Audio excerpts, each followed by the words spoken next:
Hello everybody. इस video में हम लोग डिस्कस करेंगे कि how to draw the output characteristics for common emitter configuration. As we have already discussed about the input and output characteristics for common base configuration, and we know that output characteristics is the graphical relation between output voltage and output current for different values of input current. Why we have taken the different values of input current? Because we have seen in the previous video that our device, means our transistor, is controlled by the current. That means input current will control the operation of the device. That's why we are taking the input current constant.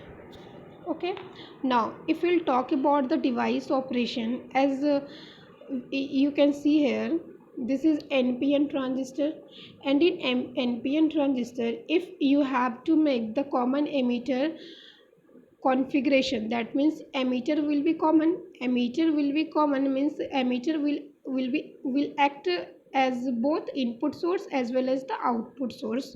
अब यदि इसी configuration में हम लोग बात करें तो ये क्या है, NPN ट्रांजिस्टर है। अब एमीटर को कॉमन करना है तो यहाँ पे एमीटर इनपुट की तरह भी यूज़ हो रहा है और आउटपुट की तरह भी यूज़ हो रहा है। अब NPN में ये क्या है कि ये एमीटर है, टर्मिनल है। यदि ये एमीटर टर्मिनल है तो करंट का डायरेक्शन किधर से किधर होगा, P2N करंट फ्लो करेगा, तो P2N करंट फ्लो करेगा। तो इस केस में एमीटर में जो करंट होगा वो क्या होगा, आउटगोइंग करंट होगा। Similarly according to IE is equal to IC plus IB, तो IE करंट ही क्या होती है, डिवाइड होती है IC प्लस IB करंट में। तो यदि ये आउटगोइंग करंट है for the NPN transistor, that means कि IC एंड IB क्या हो जाएगा, इनकमिंग करंट हो जाएगा, क्योंकि ये आउटगोइंग है तो ये दोनों क्या हो जाएगा, इनकमिंग करंट हो जाएगा। अब हमने क्या किया, IC एंड IB को डिनोट कर दिया। अब हमें पता है कि हमारा ट्रांजिस्टर एक्टिव रीजन में ऑपरेट करवाना है। यदि इसे एक्टिव रीजन में ऑपरेट करवाना है तो बेस एमीटर जंक्शन क्या हो जाएगा, फॉरवर्ड वाइज हो जाएगा। सिमिलरली कलेक्टर बेस रीजन क्या हो जाएगा, रिवर्स वाइज हो जाएगा। अब यदि यहाँ पे बात करें तो हमारा बेस एमीटर जंक्शन क्या वर्क कर रहा है, एज अ इनपुट भी वर्क कर रहा है, और इसे हमें क्या करना है, फॉरवर्ड वाइसिंग भी करनी है। और फॉरवर्ड वाइसिंग करनी है दैट मीन्स कि पी टर्मिनल को हमें क्या करना होगा, पॉजिटिव टर्मिनल ऑफ बैटरी से कनेक्ट करना होगा। सिमिलरली जो एन टाइप है हमारा एमीटर, उसको क्या करना होगा, नेगेटिव टर्मिनल ऑफ बैटरी से कनेक्ट करना होगा। तो हमने ये कनेक्ट कर दिया VVB। अब हमें आउटपुट लेना है कलेक्टर एमीटर के अक्रॉस। अब इसके अक्रॉस आउटपुट लेना है तो हमारा जो कलेक्टर बेस टर्मिनल होता है वो क्या होता है, रिवर्स वाइज होता है। वो रिवर्स वाइज होता है, दैट मीन्स कि कलेक्टर के एन टर्मिनल को हमें क्या करना है, बैटरी के पॉजिटिव पोटेंशियल से कनेक्ट करना है। सिमिलरली बेस को क्या करना है, बैटरी के निगेटिव पोटेंशियल से कनेक्ट करना है। तो हमें यहाँ पे क्या मिल गया, VCB।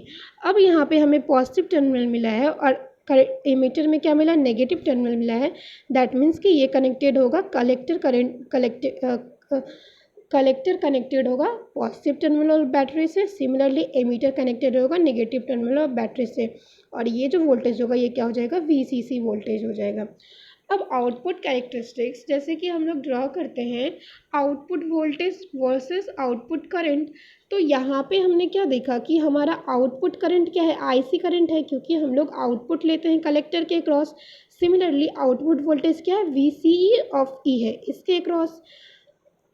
तो हमारा जो ग्राफ होगा वो किसके वर्सेस होगा, IC वर्सेस VCE होगा, जहाँ पे input current constant, that means कि input current IB equal to constant. अब यदि हम लोग बात करें कि कॉमन एमीटर कॉन्फ़िगरेशन में ऑलरेडी हमने आउटपुट करंट का equation in terms of input current हमने क्या किया, डिटरमाइन कर रखा है।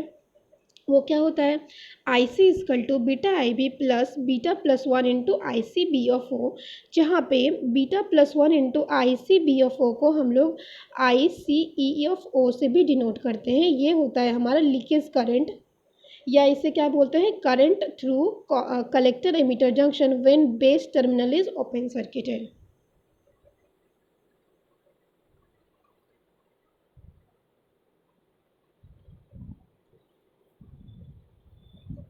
अब यहाँ पे क्या करना है हमें, यदि हम लोग इस इक्वेशन को देखें, इस इक्वेशन को देखें तो हम क्या बोल सकते हैं कि IC जो है वो किस पे डिपेंड कर रहा है, IB पे डिपेंड कर रहा है। दैट मीन्स कि यदि हम लोग वीक सिग्नल को अप्लाई करेंगे तो वो क्या करेगा, बीटा टाइम से एम्पलीफाई करके हमें क्या करेगा, आउटपुट हमें रिस्पॉन्स मिलेगा।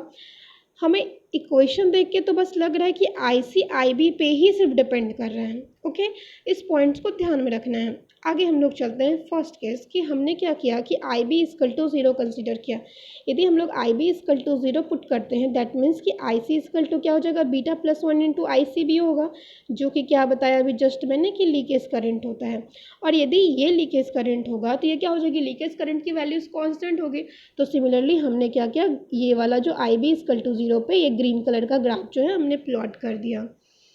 अब होता है कि वो रीज़न जो होता है, जो रीज़न इस ग्रीन वाले के, इस ग्रीन वाला जो रीज़न है इसके नीचे जो भी रीज़न होगा वो क्या होगा, कट ऑफ रीज़न होगा। अब इसे हम लोग कट ऑफ रीज़न क्यों कहते हैं, क्योंकि हमने कंसीडर किया है ऑलरेडी कि डिवाइस मेरा क्या है, एक्टिव रीज़न में है। एक्टिव रीज़न में मीन्स कि collector base terminal already reverse bias है। और ये केस हम लोग लेते हैं IB equal to 0, that means कि फॉरवर्ड करंट क्या फ्लो हो रही है, 0 फ्लो हो रही है। और हम लोग क्या कंसिडर करें, बेस मेरा ओपन है, तो बेस मेरा क्या है, ऑफ है, ये ऑफ स्टेट में है। दैट मीन्स कि क्या हो जाएगा कि ये भी हमारा जो, यदि हम लोग यहाँ पे कोई पोटेंशियल अप्लाई नहीं कर रहे हैं दैट मीन्स कि हमारा जो VBE है वो क्या है, नेगेटिव वैल्यू, दैट मीन्स कि रिवर्स बाइस में है। इसीलिए हम लोग इस रीज़न को कट ऑफ रीज़न कंसीडर करते हैं। अब यदि हम लोग बात करें कि अब हमने क्या किया कि IB की वैल्यूज़ इंक्रीज़ की। यदि IB का वैल्यूज़ इंक्रीज़ करेंगे तो कॉरस्पॉन्डिंग क्या होगा, IC equal to beta times of IB। तो इसका जो स्लोप होना चाहिए वो स्लोप क्या होना चाहिए, जैसे IB सपोज कि ये जो डॉटेड लाइन है, इसमें जो आप डॉटेड लाइन देख रहे हो ये क्या है, IB है। तो अकॉर्डिंगली हमारा जो IC होगा वो क्या हो जाएगा, IB के इक्विवेलेंट होना चाहिए।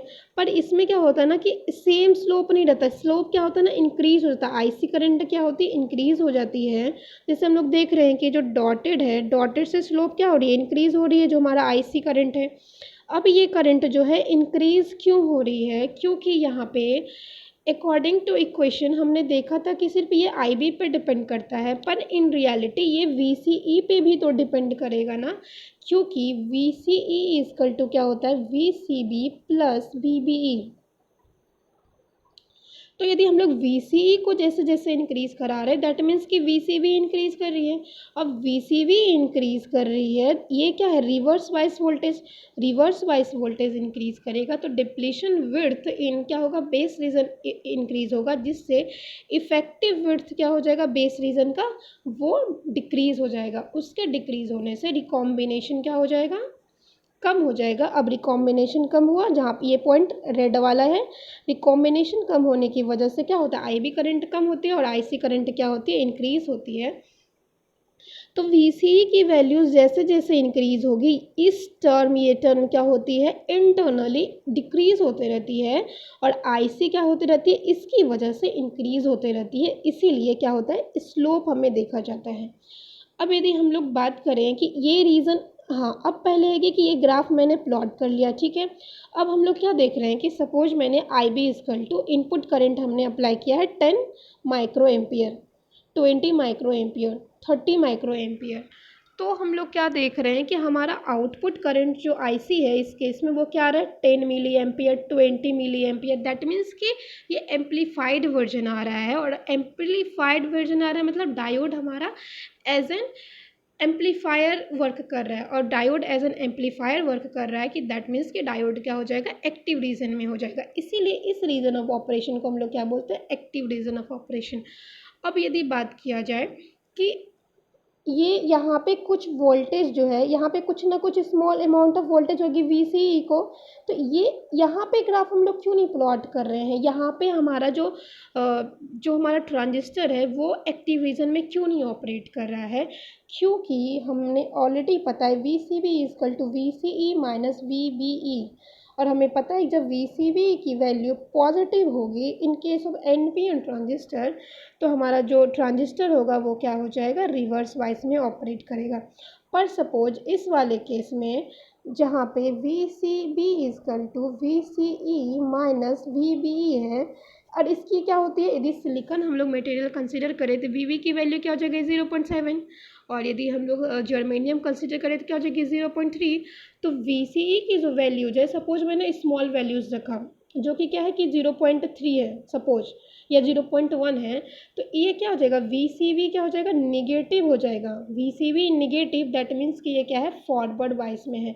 इसीलिए स्मॉल वैल्यूज ऑफ VCE के लिए हमारा जो बेस एमिटर जंक्शन ऑलरेडी हम फॉरवर्ड बाइस में था, स्मॉल वैल्यूज ऑफ VCE के लिए जो कि लेस देन होगा, जब VCE जो है लेस देन होगा VVE से, तो उस केस में क्या हो जाएगा कि डायोड हमारा मीन्स कि कलेक्टर बेस रीजन जो है VCB वो क्या हो जाएगा, नेगेटिव हो जाएगा, जिसकी वजह से हमारा जो जंक्शन है कलेक्टर बेस जंक्शन वो क्या हो जाएगा, फॉरवर्ड बाइस हो जाएगा। और हमारा base emitter junction already forward बाइस था, इसकी वजह से ये रीजन ऑफ ऑपरेशन क्या हो जाएगी, सेचुरेशन हो जाएगी, सेचुरेशन रीजन ऑफ ऑपरेशन होगी।